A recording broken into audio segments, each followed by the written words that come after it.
there is one hadith that is very fascinating, and it is an authentic hadith. Our Prophet ﷺ said, Al-Jinnu thalatha. Jinns are of three types. One type, لهم أجنحة يطيرون في الهواء.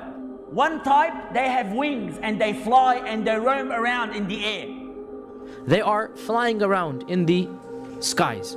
They're living their lives and they're going by. The other type, they are hayat. There's a category of jinn that typically appears in the form of animals. And two animals in particular the jinns love to appear in. But sometimes there are other animals. And the two main animals that the jinns love to appear in are snakes and dogs. But this does not mean that they never appear in another form. They could have other forms as well. The third type of jinn is they come and they go. This is the one that seems to want to irritate us, want to frighten us, want to come into our lives. This third category. Again, there is a lot of discussion about this hadith. And there are some things that we can say very definitively. First of all, the question comes, are these three types the only three types of jinn? Some of the scholars say that the Qur'an and the Sunnah mention more than these. So these are an example of three types of jinn. But what I want you to take from this hadith, notice how there are three different types that the Prophet ﷺ talks about. And notice how the three have different characteristics and different abilities. So notice one flies through the air. The implication is that one flies through the air and the other one doesn't fly through the air. Some of them are good and some of them are bad. The good jinns are called jinns and the bad jinns are called shayateen. The jinn are all different. They have different abilities, different characteristics, they do different things, they like different things, they dislike different things. And there are different categories of shayateen. There's a shaitan, al-marid, and there's the afrit. As there's criminals, let us say, some of them are oppressors, some of them are transgressors, some of them are disbelievers. Also the shayateen, there are ranks, depending on their disbelief, depending on their power. And every type of them have different ability and different strength. Just like you, my dear brothers and sisters.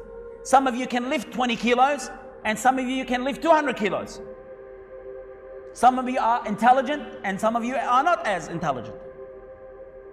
So the jinns are like this. And Abu Dawood narrated from Jabir Ibn Abdullah that the Prophet ﷺ said, if you hear the barking of a dog or the braying of a donkey, then seek refuge with Allah, for they see that which you do not see. So the Prophet ﷺ indicated that both donkeys and dogs are able to see the jinn in certain circumstances. Allah knows best. There are certain jinns that are there just for evil. Their nature is evil. So one of the ones that Rasulullah ﷺ has told us to be aware of are the ones that like to stay with impurity. They are known as the khubuth wal khaba'ith. Now they love toilets because they just got this impure nature. Their name is khubuth wal khaba'ith. You know, they're a particular impure part of the jinn sort of colony.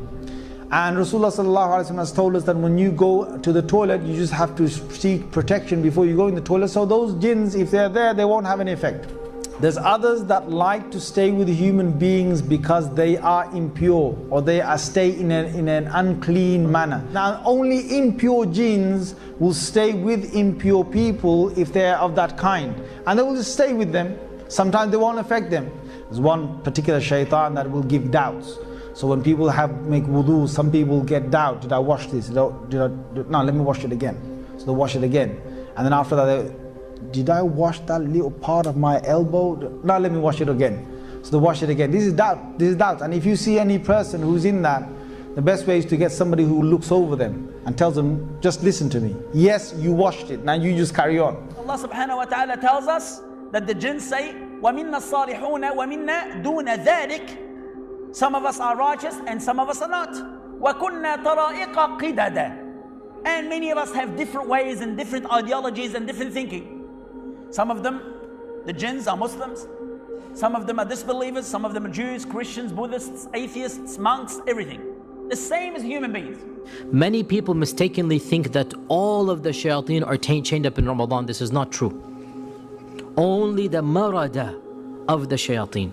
And the marada of the shayateen are the obstinate or the ones that are especially going to harm you. Are they a separate category like the ifrit? Or are they simply the shayateen that are more harmful than other shayateen? Allah knows best. Because the ifrit seems to be like a different species of the jinn, or a different clan of the jinn. And Allah knows best. The disbelievers from amongst the jinn, they have a very ugly appearance. They don't have a very nice appearance. And we don't know a full appearance of them. I've met many patients who describe the jinn to me. I've met many people who have seen the jinn in various different forms. But I'm going to only quote you what Allah Azza wa Jal tells us about the jinn in their appearance, or about the evil beings from amongst the jinn. Allah Azza wa Jal tells us about the tree that grows from the base of the hellfire. The tree of Az-Zaqum. The tree which is ta'amun athim, which is a very painful and an evil tree. And Allah describes the fruit of the tree of the hellfire and says it looks like the heads of devils. So if you imagine this horrible tree, this horrible poisonous evil tree, and you imagine that it looks like the heads of the shaitan, you can imagine that these shayateen are not particularly nice in appearance.